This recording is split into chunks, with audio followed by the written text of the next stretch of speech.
tu cijenu otkupljenja.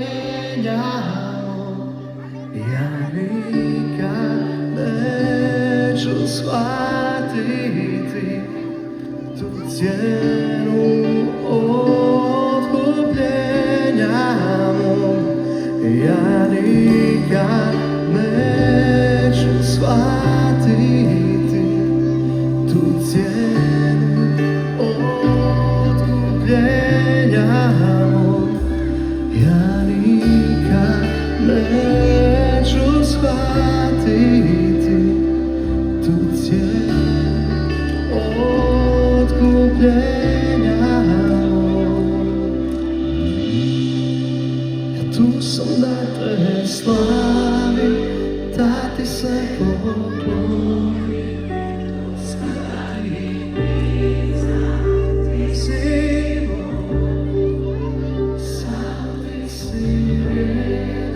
Samo ti si slava, predivna si u životu. Tu sam da te slavim, da ti se poklonim.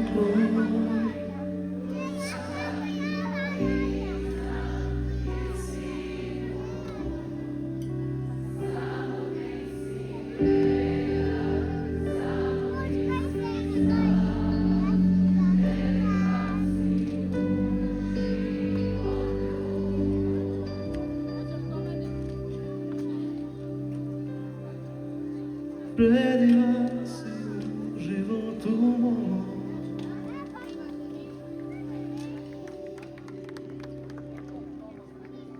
U Mateju 15 kaže: mnogi su se poreznici i grešnici okupljali oko Isusa da ga čuju, a farizeji i učitelji zakona počeli su mrmljati i govoriti: ovaj čovjek prima grešnike i jede s njima. Zato im je Isus ispričao sljedeću usporedbu. Recimo da netko od vas ima 100 ovaca i izgubi jednu od njih. Zar neće ostaviti u divljini onih 99 pa krenuti u potragu za onom jednom izgubljenom sve dok je ne nađe?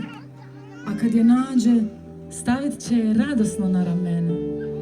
Kad dođe kući, pozvat će svoje prijatelje i susjede te im reći: radujte se sa mnom, jer sam našao svoju izgubljenu ovcu. Kažem vam, tako će na nebu biti više radosti zbog jednog grešnika koji se obrati, nego zbog 99 pravednika koji se ne trebaju obratiti. I ja kad čitam ovo, ja jednostavno shvaćam da bez obzira kakva sam bila, bez obzira na sve moje pogreške, bez obzira na neke moje gluposti koje sam radila, uvijek znam da sam vrijedna, da me Bog voli. I možda netko od vas ovdje misli za sebe ili da je odlutao od Boga ili da nedovoljno čini, jer nekad se čini kao da se natječemo ko više moli, ko bolje moli, ali Bogu to ne treba. Bog samo jedino želi da znamo koliko nas On voli. Križ nije bio u tome da Bog nas zavoli ili da On nas prihvati, nego da mi njega prihvatimo. I želim te ohrabriti večeras da nisi otišao od Boga. Ti si u svojim mislima samo otišao od Boga. U Kološanih 1.21 kaže da smo se mi od Boga odvojili u svojim mislima. Mi mislimo nekada nas je Bog napustio, a to nikad nije bila istina. Jer kaže, nikad te neću ostaviti, nikad te neću napustiti. Muž te može napustiti, tvoja karijera te može napustiti, posao te može napustiti, ali onaj ko te nikada neće napustiti je tvoj stvoritelj. I onog trenutka kad će tvoj identitet i tvoj temelj biti ta istina, bit ćeš najsretnija osoba na svijetu. Jer nema veze ako te drugi nisu prihvatili, On te prihvatio. Nema veze ako te drugi ne vole, On te voli. Nema veze ako drugi ne vide ništa posebno u tebi, On vidi posebno u tebi. Zamislite kako bi mi drugačiji bili kada bi mi živjeli iz te istine. Tko je Bog? Tko smo mi u Božjim očima? I jedna još stvar. Bog nikoga neće ostaviti da propadne. Možda imate nekoga u obitelji, možda molite za nekoga, možda se njegova situacija čini prestrašno da bi se ikad obratio. Bog zna adresu te osobe.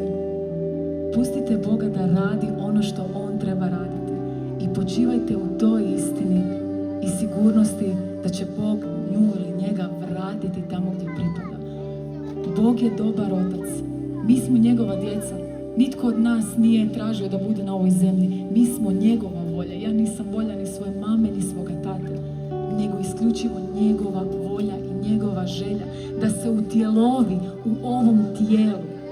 I ja molim da vam se stvarno otvore oči, da spoznate, kao što kažu Efežanima, koliko je veličanstveno blago koje je u nama.